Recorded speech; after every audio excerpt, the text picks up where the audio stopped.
नमस्कार दोस्तों, आज मैं फिर हाजिर हूँ एडवोकेट एवं परिवार मित्र सतीश अवस्थी। जैसा कि आप जानते हैं कि मैं रोज़ आपके लिए माननीय उच्चतम न्यायालय द्वारा निर्णित जो कि पारिवारिक विवादों से संबंधित मामले होते हैं, उन्हें मैं आपको एक सरल भाषा में प्रस्तुत करता हूँ। दोस्तों, मैं आज भी आपके समक्ष इसी प्रकार का एक माननीय उच्चतम न्यायालय द्वारा निर्णित एक केस लेकर आया हूँ, जिसे माननीय उच्चतम न्यायालय के न्यायाधीश honourable mister justice K Singh साहब, honourable mister justice B Ramaswamy साहब एवं honourable mister justice N Kasliwal साहब के द्वारा यह मामला 1992 में निर्णित किया गया है। दोस्तों, इस केस की कहानी इस प्रकार है कि इसमें एक पत्नी अपने पति के खिलाफ इस आशय का एक परिवाद पत्र माननीय न्यायालय के समक्ष प्रस्तुत करती है कि उसके पति ने एक अन्य युवती से विवाह कर लिया है। उससे विवाह विच्छेद किए बिना एक अन्य युवती से विवाह किए जाने के कारण उसका परित्याग कर दिया गया है। दोस्तों, इस मामले में होता क्या है कि यह बात 1966 की है। यह मामला यूपी का मेरठ ज़िले का मामला है। इस मामले में दोनों पक्षकारों के बुजुर्गों ने इस मामले में दोनों के बीच में यह राजीनामा करवाया कि पति का पिता यानी उस महिला का ससुर अपनी पुत्र वधू को यह मामला वापस लिए जाने की एवज में और उससे जुडिशल सेपरेशन किए जाने की एवज में अपनी पुत्र वधू को खसरा नंबर 157 में 17 बिस्वा ज़मीन और खसरा नंबर 159 में 6 बिस्वा 14 विश्वांशी ज़मीन अपनी पुत्र वधू के नाम एक विक्रय विलेख के माध्यम से उसे देगा। और जब इस बात पर सहमति हो जाती है तो यह दोनों पक्ष यूपी पंचायती राज अधिनियम 1947 के तहत जो न्याय पंचायत होती है, उस न्याय पंचायत के समक्ष यह अपना राजीनामा लेकर पहुँचे और न्याय पंचायत ने इस मामले में दोनों पक्षों के राजीनामा को देखते हुए यह राजीनामा तस्दीक कर दिया और दोनों पति पत्नी को जुडिशल सेपरेशन के ऑर्डर दे दिए और तभी से ये दोनों अलग रहने लगे। दोस्तों, आगे इसमें होता क्या है कि सीलिंग एक्ट 1960 के तहत इस मामले में जो पति था उसके खिलाफ़ कार्रवाई की जाती है और उसके द्वारा जो संपत्तियां बताई जाती हैं उसमें सीलिंग एक्ट 1960 के तहत उस संपत्ति को भी शामिल कर लिया जाता है जो पति के पिता द्वारा अपनी पुत्र वधू को खसरा नंबर 157 और 159 में जो ज़मीन विक्रय विलेख के माध्यम से अपनी पुत्र वधू को दी गई थी, वह ज़मीन भी सीलिंग एक्ट के तहत पति के नाम शामिल मान ली जाती है। दोनों के द्वारा यह दलील दिए जाने पर कि उनका न्याय पंचायत से जुडिशल सेपरेशन हो चुका है, उसे मानने से सीलिंग एक्ट के तहत जो प्राधिकारी महोदय थे उनके द्वारा इनकार कर दिया जाता है और उनकी यह दलील खारिज करते हुए उनकी संपत्ति को शामिल मान लिया जाता है। सीलिंग एक्ट के प्राधिकारी के द्वारा दिए गए इस आदेश की अपील यह दोनों जिला न्यायालय मेरठ के समक्ष पेश करते हैं और यहाँ भी 1971 में जिला न्यायालय इन दोनों अपीलों को खारिज कर देती है और कहती है कि न्याय पंचायत को जुडिशल सेपरेशन की डिक्री दिए जाने का या इस प्रकार के आदेश दिए जाने का कोई क्षेत्राधिकार प्राप्त नहीं है,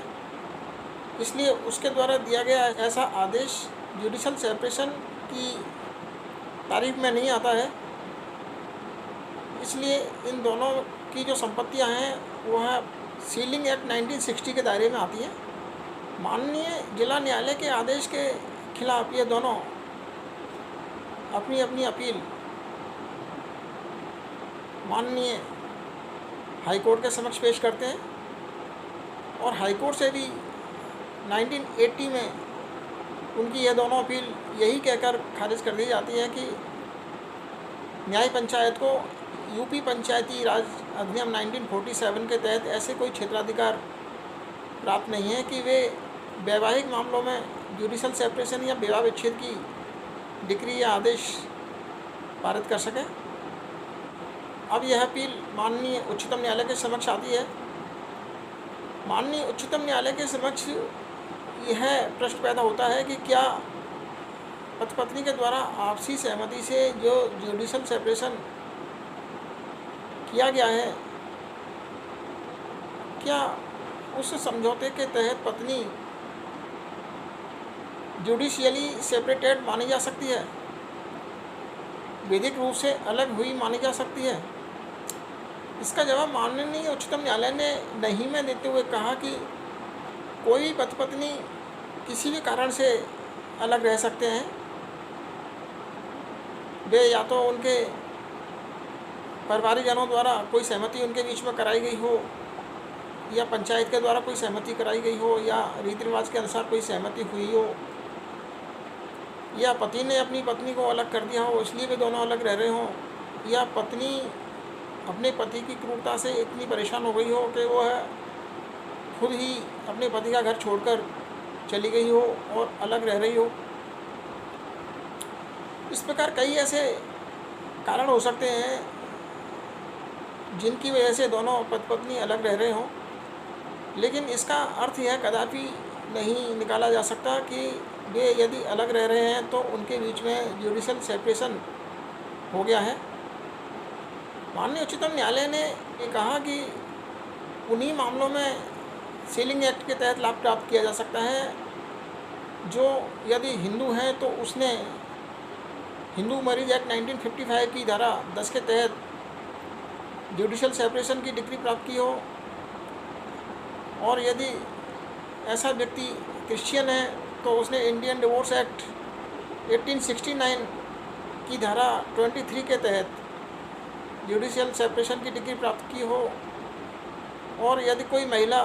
मुस्लिम है तो उसने क्रूरता या ऐसे ही किसी ठोस आधार पर सक्षम न्यायालय से तलाक की डिग्री प्राप्त की हो। माननीय उच्चतम न्यायालय ने कहा कि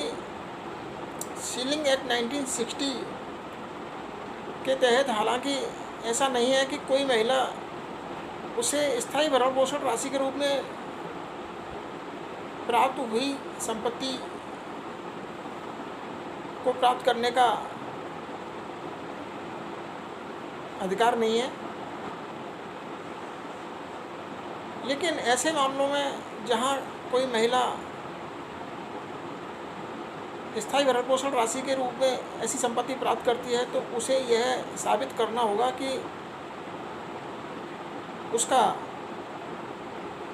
विधि द्वारा स्थापित न्यायालय से जुडिशल सेपरेशन किया जा चुका है और उसे ऐसे सक्षम न्यायालय द्वारा जुडिशल सेपरेशन की डिक्री या आदेश प्रदान कर दिया गया है। माननीय उच्चतम न्यायालय ने कहा कि हालांकि इस मामले में यह दोनों पक्ष वास्तव में अलग अलग रह रहे हैं, क्योंकि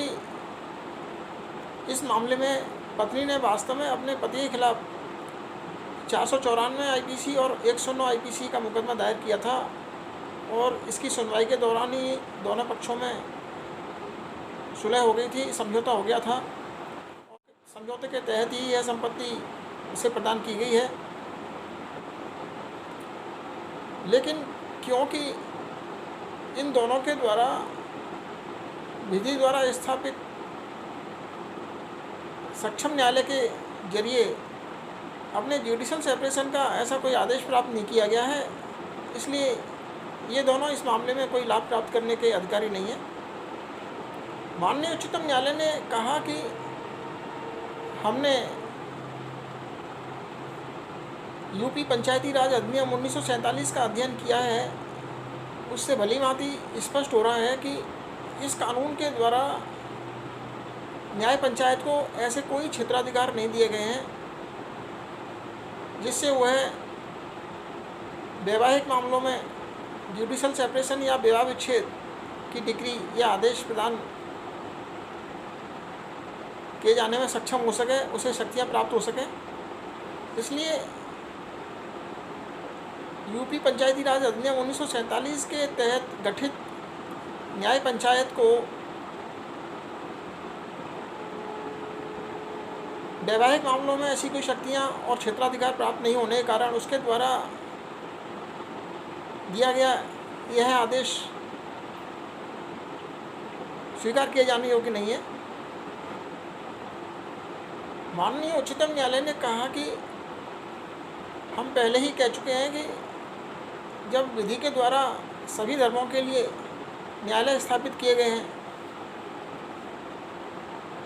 इसके बावजूद यदि कोई